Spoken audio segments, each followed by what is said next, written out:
All right. One of my personal phone numbers. Actually, let me try this out. There we go. See if I can get this number for you. I'm gonna send you another number. Okay. Personal phone number.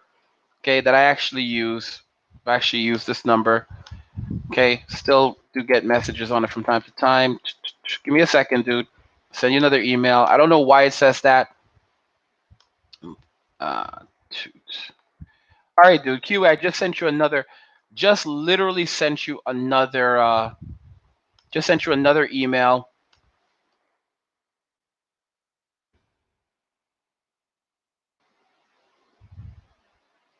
And I'm just gonna load up that phone number right now. Just give me a moment. And I'm ready to go. I'm ready to go, QE. You can go ahead and call me when you're ready. Call me when you're ready, dude.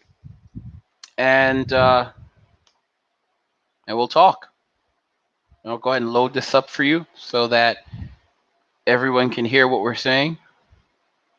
It's like playback device. There we go. All right. I'll send you. Okay, it says okay, cool. Oh yeah, dude, definitely. I'll send you my personal number too. Cool. Oh yeah, dude, that works also because I have internet. Oh no. Oh, that's QE. ¿Cómo está? ¿Qué Hey, tal? Angry. Hey, what's up, bro? Oh, hello. Yeah. Angry, how are things? How's it going, man?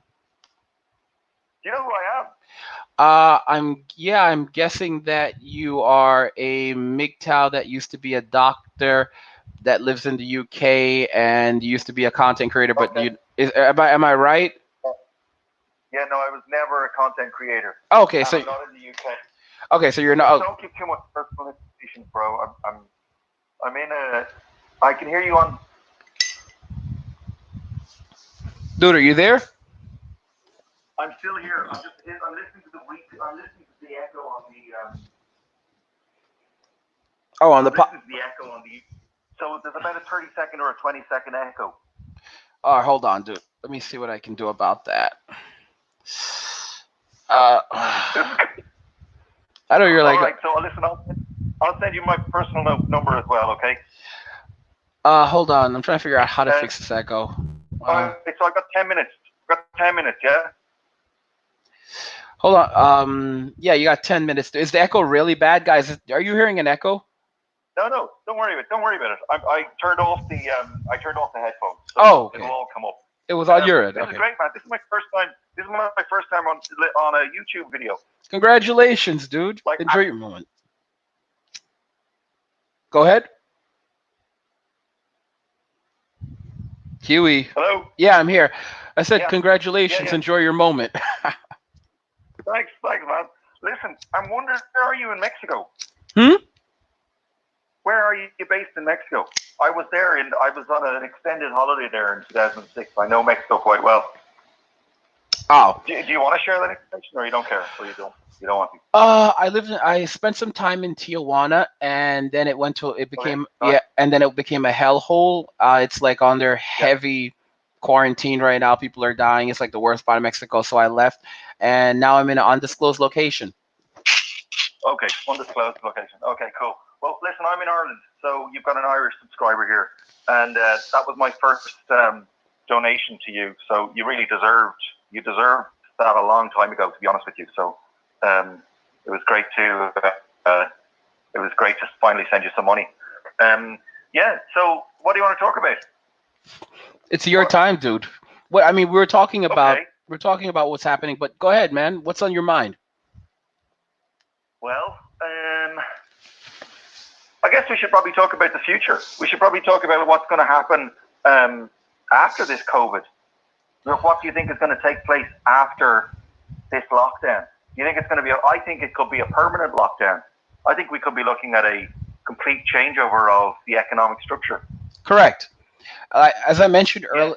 As I mentioned earlier in the video, so we have a guy named Fossey who works in the White House, and he's basically in charge of a lot of these things. And Trump's Yeah. basically saying that the social distancing could last about 2 years, But Fosse's basically saying that it's going to become the new normal, and it's just going to become a new way of life where we'll have normal, regular lockdowns. One of the reasons, now, I'm not a doctor, but I have an education in public health, and I Yeah, understand yeah, I public. know. I understand infectious diseases, pandemics, and epidemics. Something that people are not considering is that the rate of infection. This is something I think you will understand as a physician. The rate of infections often end up growing typically in winter months. So, for example, it tends to levy out during summer months, but and in warmer weather. But during winter months, it tends to take off. They're already projecting that the worst of it's going to take place in August, and the fall is going to be the absolute worst. We're going to have Yeah, many more deaths. which is complete rubbish. But in my opinion, this is all a hoax. Like in my opinion, I think that things were starting to really break apart, probably in around September 2019. And I Mm-hmm. think that the banks were stopping lending to each other. The central banks were all having to go into various kind of black markets to keep it all propped up. And I think what was taking place in March, as far as I could see, and I could see it kind of subconsciously and unconsciously, I could see that um, service sector businesses were really starting to struggle with the number of people attending restaurants and bars, and I could see and feel that the stress was rising within a lot of these private businesses that serve the public. What do you think? So Sharky, do you remember Sharky? Well, I know of Sharky. I don't know him. I've never spoken to him or talked to Oh, him, but you remember? I'm but I just know he was a sub of yours. okay. So Shark, He was a sub member. Yeah, he was. he was around late last year. All right, around Yeah, October, November. Sharky is a truck driver, and here's the thing: they right. used to call them they would call them the kings of the road. The first people, among the very first people, if not the very first people that know if there's an economic slowdown, are the truck drivers. Our trucker. Yeah, Sharky told me truckers, shippers, people. Yeah, exactly. Sharky ended up in a horrible situation, okay? And he told me that this was like the worst Christmas he had ever seen. Like it was the absolute worst. Absolute worst. yeah, During last yeah, year, the banks here in the United States, the banks ran out of money for overnight lending. That's what you're talking about, the whole repo market. So yeah, basically, the repo market for yeah. those people, for those of you that don't know, is like it's a market it's a market where banks can borrow money between each Banks other. loan to each other. However, Yeah, back I think in September, which I think it's just significant market, by the way, massive. There's a it huge amount of overnight lending between banks. Huge. correct. And do you remember what happened? Do Yeah. you remember what happened, Kiwi? No. So what ended up happening back around September, the repo markets, it usually it don't like it doesn't cost much, so maybe $1.01 or like $2, $5, $10 to borrow money from each other, but the Uh, liquidity in the repo markets completely vanished. And I think you had like banks like trying to like pawn off $1 for like $10. It was absolutely yeah. ridiculous. The Feds Yeah. literally 10%, 15% overnight rate, there you something like go. that. The banks completely 5 to ran. 10% overnight rate. Yeah. The banks That's completely because ran. that's because Go ahead. that's because there's a shed load of corporations who can no longer pay their debt. Like we've Mm-hmm. reached a situation now where corporate debt has become so high that the banks don't want to take on anymore because the corporate debt is too high. And Mm-hmm. all of these CEOs, this is so frustrating. All of these CEOs are using the debt. They're getting their corporate debt and they're giving themselves massive payouts. And what are they doing with that? In my opinion, they're all buying land in New Zealand. They're buying land in Patagonia, Argentina, Chile, Australia, and they're all buying bunkers with the debt that they take on that the central banks give them. It's Don't- ridiculous. The central banks are literally paying for them to buy land and bunkers. mm-hmm. I mean, it's ridiculous. Can you believe this crap? And a lot of this stems from QE policy from 2008, because the boomers wouldn't let the property sector collapse. Mm-hmm. I can't Mm-hmm. believe this is all going on YouTube. I'll be able to record myself. It's awesome. Huh. Dude. Yeah. I mean, don't definitely, dude. Yeah. Dude.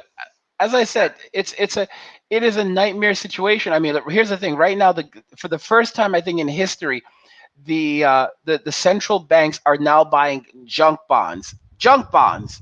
So essentially, bonds I didn't that, know that. yeah, because this is a part that was a part of the stimulus plan, the 2 point something trillion dollars stimulus plan. The government, the central bank, is buying up junk bonds. Why is it buying up junk bonds? To prop up these big corporations that are so-called too big to fail. All right. Yeah. But and the irony is that like they're handing out these like $1,200 checks, and they gave out like the last round of stimulus that they put out for small business loans. You had most of it went to large companies, and many of these companies are now giving back being called to give back the money. Some companies, like there was this Yeah. one company, this pizza company, they raised $100 million in a round what do you call this thing, in one of those capital raising rounds. IPOs. Yeah, so Okay. Yeah. and I don't think it was an IPO, but it was one of those rounds where they like Capital raising. yeah, Yeah. Share dilution. there you go, and Yeah. literally now they're giving back $10 million. They got $10 million in small business loans. Trump and the SBA has warned these companies again now that like this money is not for them, and many of them recalled to give money back. One of them got like $20 million. Guys, I mean, all of the money was divided up by all the wealthy. Okay. But I don't really want to talk about that, Angry, because I don't have a huge amount of time. I want to talk about the fact that we've got CEOs getting massive debts, getting their corporations into large debts, and central banks via central banks, and then literally buying up the land. If you buy up the land, you own everything, because I don't know, was it Adam Smith? Adam Smith said all wealth comes from the land. So what's happening is central banks now are getting, it's completely, they're getting all of their, anyone connected to a central bank is able to buy up land. Mm-hmm. Right? Crazy situation. Yeah. That's all I kind of wanted to talk. Well, so yeah, they're buying up land. I mean, they're buying up land, and I mean, it is. That's just how it is, and it's funny because in the end, Americans don't own anything. The West is dead, to be very honest with you, and of course, and the people who are going to pay for it in the end are going to be the citizens. Go ahead. I think that there's another issue. We have somehow, over 4 decades, sent all of the manufacturing to China. I can't believe that all of our computer technology is built in Japan, South Korea, and China. I mean, where's Germany and France and England and America?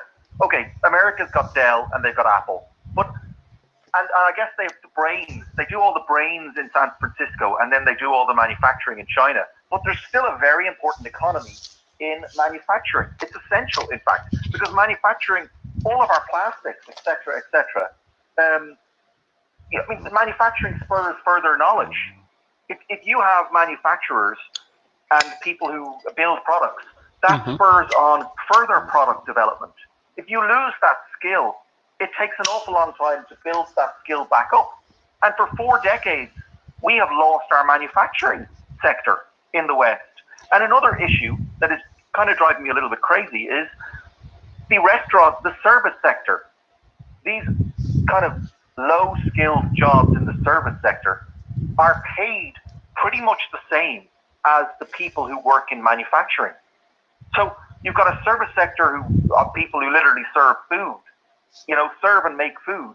And you've got another group of people in the manufacturing sector who make practically the same amount of money, a little bit more, but not much more. And I think it's driving that's driving a large schism in the West, in Western society. Yeah, you're 100% right. In my mind. Yeah, and I'm going to give you very obvious in my mind that that's driving a massive schism. In my country, Ireland, that this is majorly affected by this issue of ever expanding minimum wages in the service sector. And nobody wants to talk about it. No businessman can talk about it. I'm going to give you an extra 5 minutes so you can finish getting your thoughts out. Well, of course they don't. Don't worry about it, bro. Fine. Well, So okay. What do you want? What do you want to talk about? no, I wanted to finish your thought regarding the manufacturing sector. So here's the thing. Here's a question for you. We've the manufacturing sector has been gone for like roughly pushed out for like 40 years because the boomers wanted their Yeah. cheap junk. That's the reason why it was done, because they wanted everything dirt cheap, but they didn't care, and they didn't care about the repercussions of doing that. So after 40 years, like you said, it takes quite a bit of time to rebuild those skills. We don't have we don't have the people, we don't have the know-how. It's going we can't we, to Yeah. make our own chips. The process of manufacturing chips, for example, is very, very difficult. Okay, so how long do you think it's going Yeah, to take? we completely de-skilled. So we're using this fake money, and China at any point in time could just. I saw a great meme there where it had the Empire State Building and Xi Jinping almost like a submarine, and he was in total control of the U.S. economy. At any point in time, he could just drop that submarine, and the entire U.S. economy goes down the drain. I don't know if you've seen that meme. Who could drop the? Repeat that one more time. I was reading something from Autonomy. Who can drop what? The Empire State Building was kind of like what do you call the thing on a submarine where you look out, a viewfinder, like a Yeah. The scope. periscope. Yeah. So the Empire State Building was kind of like a periscope, and you had a submarine which was China, and it had Xi Jinping, the premier of China, on the front of the submarine. And at any point in time, the submarine could go underneath the water, and the Empire State Building drowns. Yeah. Or Lady Liberty drowns.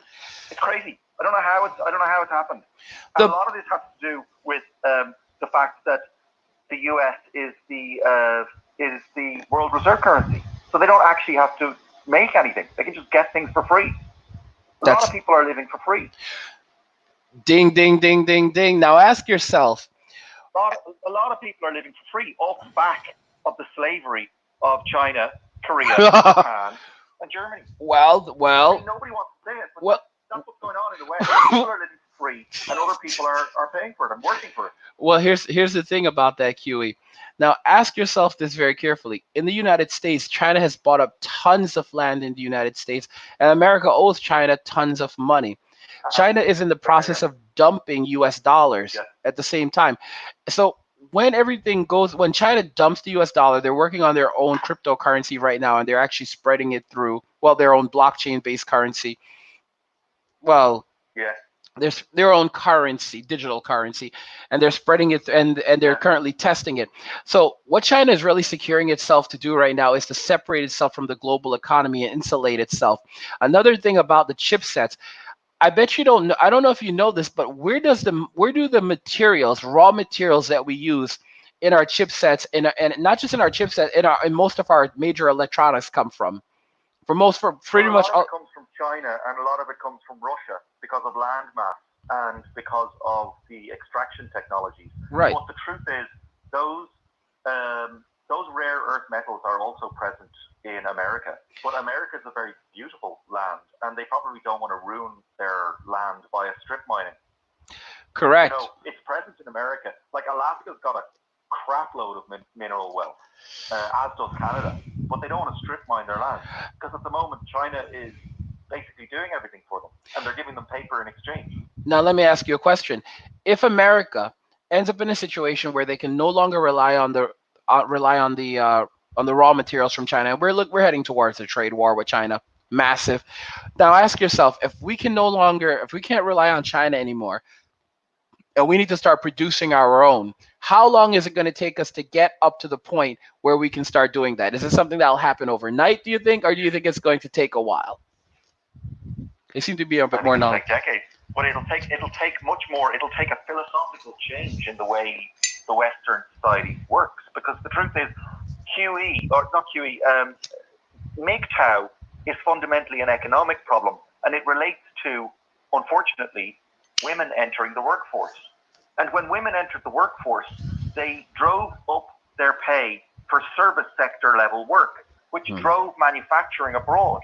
So we need a complete philosophical change in the West if we're going to manufacture stuff, because we're not going to be able to manufacture stuff and have people serving coffee earning the same type of pay as people making the products.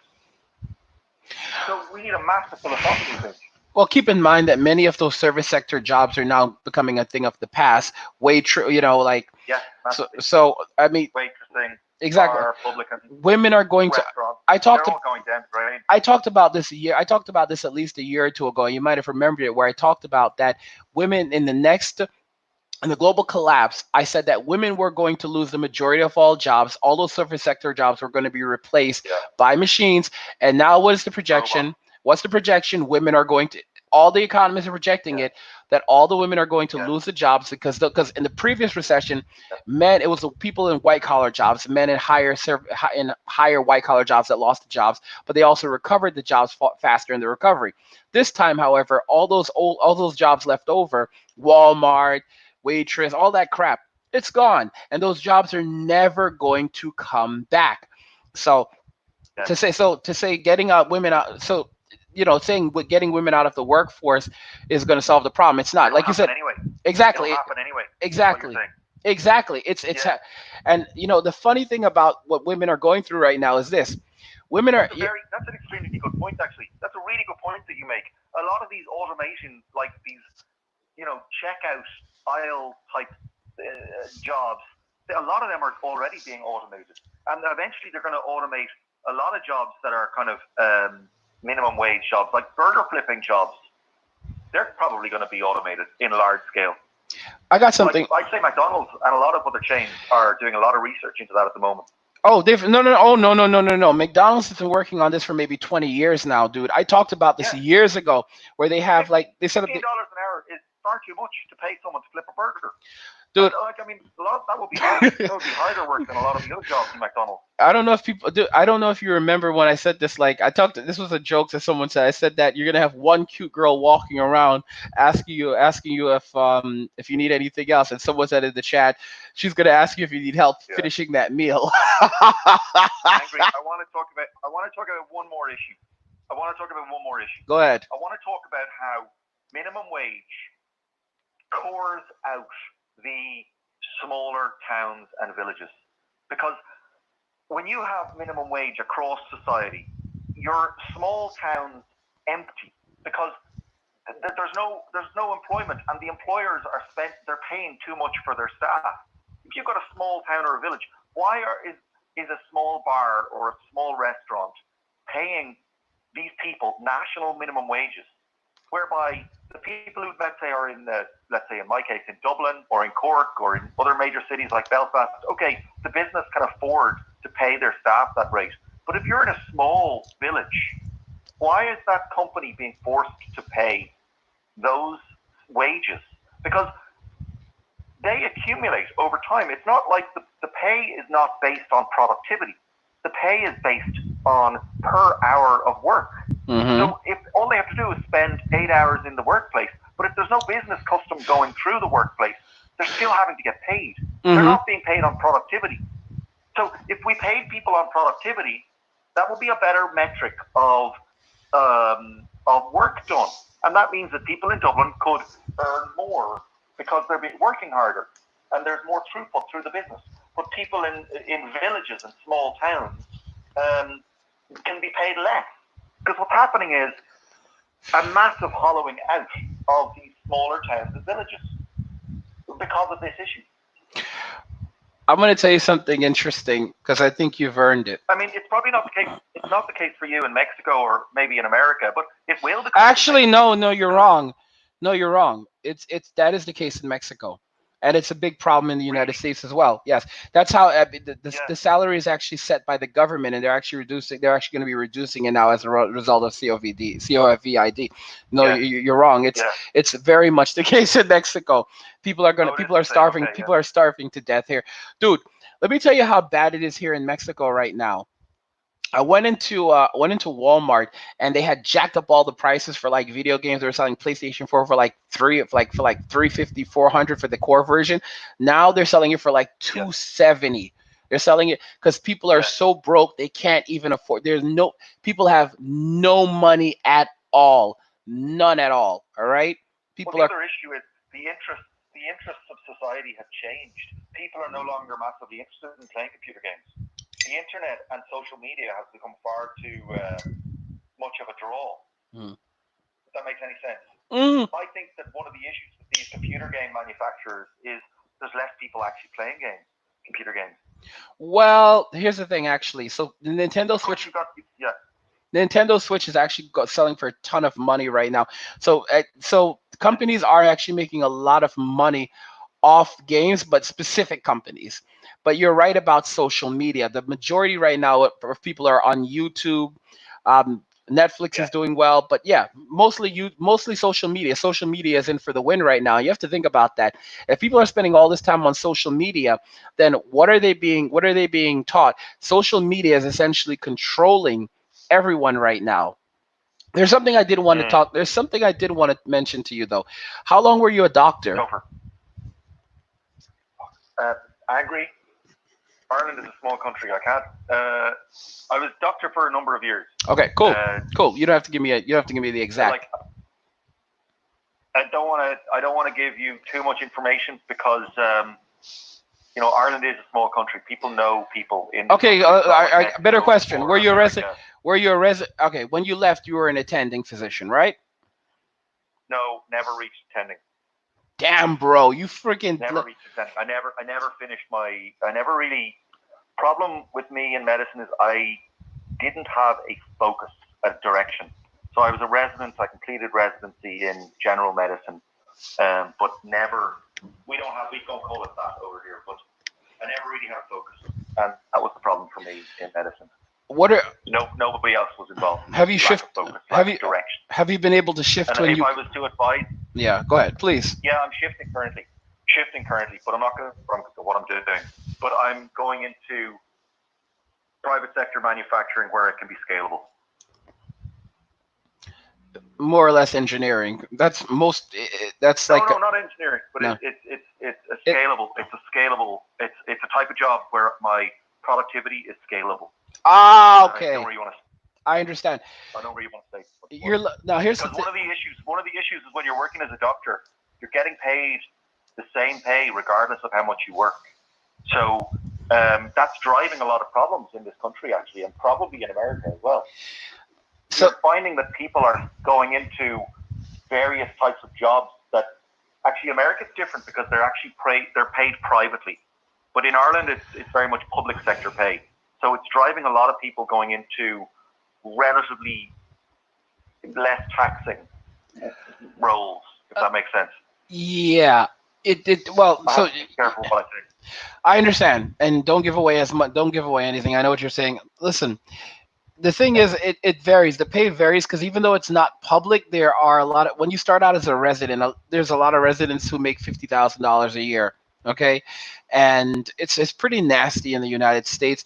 Even for the pay structure, once you become a general physician, once you become an attending physician, you can still end up pulling in maybe $150,000 a year or less. It's not as glamorous as they make it out to be, and and then when you factor in the tax, there's been a lot of rearranging of the hospital structure, whereby they work in groups and teams, and those groups and teams start to become owned by hospital groups. And I know that there's a lot of doctors in America that are they are under kind of financial pressures because of that. They've had to take pay cuts. Well, but none of the orthopedic surgeons, none of the interventional radiologists, none of the anesthetists, none of the general surgeons.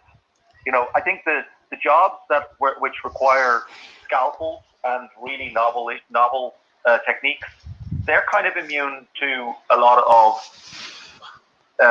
takeover of the healthcare system. If you primarily focus on medications, well then you're competing with Google. Anyone can research anyone can research a medical condition and look up the best way of treating something. And if it's medications that are going to fix the issue, then they can really they can cut costs on medical physicians. Okay. That makes sense. But they can't do the same with surgeons or with anesthetists. They can't. You're absolutely. If I was to advise someone to entering medicine, it would be to choose an interventional field, something that requires, a specific skill that is a procedure. Also, as opposed to medication. also dermatology is still pretty lit. Yeah, dermatology is well, as I said, you remember I told you about people entering specialties because of the public sector being the same pay across the board. Dermatology is considered one of the easier specialties, certainly with less on-call requirements. There's a lot less emergencies in dermatology. It's a lot less. Practically none. It's a lot less, but you have to remember that even during bad times, people are still going to pay for vanity. We don't know how bad the times are going to get. That's the truth. That the times could become so bad, angry, that women become so hairy that you can no longer tell the difference between a man and a woman. Like right now, women are hairless. But truthfully, they do have hair on their legs, and they do have hair on their arms and their armpits, and they got mustache hair. The times could be coming to be so severe dude, that we don't even know what a woman actually looks like. Dude, listen. Oh, bro, listen. So, like I told you, like I'm working to get a doctor for the new. I'm trying to make it into like a little clinic, and literally, I have showers and I literally have an in-person clinic in Mexico. Yeah. Okay. Oh my gosh. So you don't know how it works here. Awesome. So many of there's actually in Mexico you can pay 60 pesos, you can pay 50, 60 pesos to see a doctor. They have these places called like many pharmacies in Mexico have a small doctor's office next to it that they rent out, and you can go and see doctors there. You can pay small amounts, 50, 60 pesos, like $2 or $3, and a lot of Americans actually go over there. And here's the thing: in the United States, they've already in Ireland, in the Western world, the medicine is becoming a kind of a government racket. I mean, I don't know what 50, 60 pesos is, but you really shouldn't be paying more than 20 euros to see a doctor, like a GP. Well, I mean, in Ireland, it's 60 euros to see a GP. 50, 60 pesos is about $2 to $3, bro. Well, that's very, very low. But I mean, they should be, it should be like $15 to see. It really depends on the amount of interventions that are done and the knowledge requirement. Well, hold on. Simple. Here's the thing, as you mentioned that. So in the United States, they're actually rolling this out they're rolling out similar things in the US right now, where we have what they call Rite Aids and CVS's, and those are the big pharmacies. And what they've actually been putting in is these like 1 minute pharmacy, 1 minute 1 minute clinics, pop-up clinics in these pharmacies, where you can basically go and you can